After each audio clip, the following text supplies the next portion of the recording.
Bonjour, ici le leader Fofana, je viens à vous encore une fois dans cette vidéo pour vous parler d'un sujet très important en ce qui concerne MetaMask installé dans le navigateur Firefox orienté téléphone, pas sur le PC. Voilà, donc j'avais déjà fait une vidéo dans laquelle je vous ai expliqué comment travailler sur Firefox mobile avec MetaMask, que ça marche très bien. Alors, il y a des leaders qui ont posé la question, voilà, comment on fait. Donc aujourd'hui, je vais vous montrer comment manipuler, comment copier l'adresse et comment modifier le nom. En tout cas, la manipulation, quoi. Donc, je vais ouvrir mon application Firefox, voilà. C'est tel qui est là. Je vais faire l'exemple sur un compte. Voilà.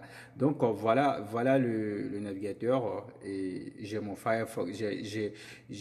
Comment dirais-je, le MetaMask qui est là. Je clique là-dessus. Voilà, je vais vous montrer. Ça, c'est les différents comptes. Voilà, le compte 1, compte 2, compte 6, blablabla, les machins comme ça. Voilà.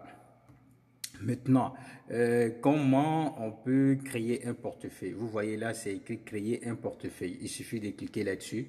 Voilà, on va donner le nom qu'on veut, blablabla, voilà, voilà. Et puis on fait créer. Donc moi, j'ai déjà trop de portefeuilles, je vais pas créer. Déjà, ça c'est déjà fait. Maintenant, comment on va qu'est-ce qu'on peut faire là? Voilà. Par exemple, ce compte qui est là, comment je peux le manipuler? Par exemple, je vais prendre le compte 1. Le compte 1.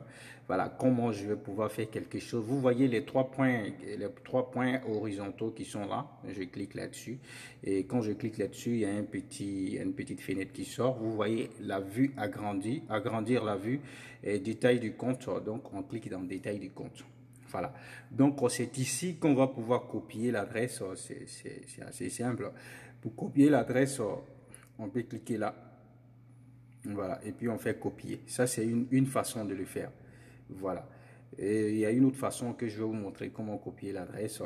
Maintenant, il y a un point qui est très important. Je vais profiter en même temps. Toujours pour ouvrir ça, devant le compte, il y a les trois points horizontaux qui sont en face. On clique dessus, détail du compte. Maintenant, concernant la clé primaire, vous voyez après le code barre qui est là en dessous, et comment dirais-je, l'adresse du portefeuille, voir sur Etherscan. Etherscan, c'est le site, c'est l'historique là où se fait toutes les transactions, c'est là-bas on voit tout. Maintenant, exporter la clé privée. Voilà, la clé privée, c'est très important. Voilà, et je profite de l'occasion pour dire à ceux qui utilisent MetaMask, il faut garder votre clé privée de chaque portefeuille. C'est très important parce que parfois on vous demande, lorsque vous voulez exporter votre MetaMask, parfois c'est un seul compte qui vient. Voilà, donc dans ce cas, lorsque vous allez ouvrir les autres comptes, vous allez faire simplement exporter un compte, ils vont vous demander la clé privée. Donc la raison pour laquelle il est très important de garder votre clé privée. C'est très important. Voilà. Maintenant, je reviens encore sur le détail du compte. Voilà, c'est comme ça. Si on veut modifier le nom, vous voyez le crayon qui est là. On clique là-dessus. Quand tu cliques là-dessus, voilà, tu peux modifier, tu peux faire ce que tu veux, voilà, voilà. Après avoir fini, par exemple, moi, voilà, je vais modifier, je vais écrire simplement à compte, voilà. Maintenant, je clique sur le signe OK pour valider. C'était à compte 1, maintenant c'est devenu simplement à compte, voilà. Maintenant, comment on peut, comment dirais-je, synchroniser notre MetaMask qui est sur l'ordinateur avec comment, la version Android. Mais cette version est toujours en phase bêta. Elle est en cours de développement. On n'arrive pas, les fonctionnalités ne sont pas complètes. Voilà. Donc, pour vous dire quoi, que MetaMask dans le navigateur Firefox sur téléphone fonctionne exactement comme sur PC. C'est comme si vous travaillez sur un PC. Voilà. Voilà. C'est la même chose. Voilà. Donc, lorsque vous voulez faire, on suppose, c'est ça, effectivement, que c'est ça que, c'est vrai qu'on travaille sur le téléphone, mais MetaMask, lui, il pense qu'on est sur un ordinateur. Voilà, parce qu'on travaille sur un navigateur. Donc, la raison pour laquelle, lorsque on veut synchroniser, on va faire une synchronisation avec notre application Android. On va cliquer sur les trois points, les trois traits horizontaux qui sont là. Voilà. Et Non, c'est pas ici. C'est pas ici. On va revenir en arrière. On va revenir en arrière, annuler. Je fais ça, paramètres. Voilà, toujours ici, paramètres. Je viens sur le bouton en haut à droite, paramètres. Après paramètres, je vais faire paramètres avancés. Après avancés, vous allez voir, c'est écrit synchroniser avec le mobile. Voilà.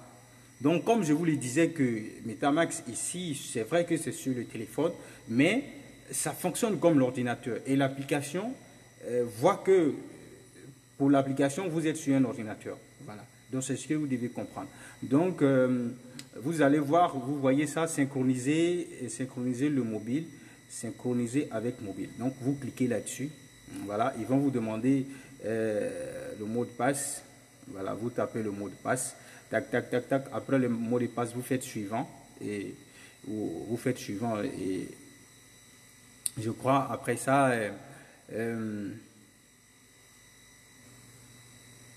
voilà, je suis en train j'ai déjà mis mon mot de passe, voilà. Et une fois que c'est déjà fait, il y a le code barre qui sort, que vous allez prendre maintenant le téléphone. On dit scanner le code avec votre application mobile Metamax. Donc, ça voudrait dire quoi? Donc, vous allez ouvrir votre application Android de Metamax, vous venez la positionner sur votre écran comme ça et vous scannez. Là-bas aussi, vous allez entrer dans synchronisation avec le PC.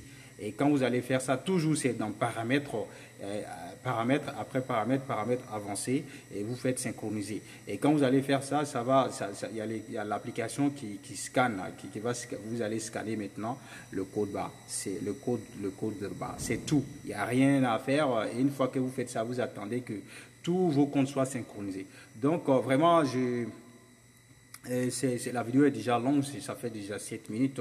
Donc, n'hésitez pas à vous abonner à ma chaîne et cocher la cloche de notification. Ciao, ciao.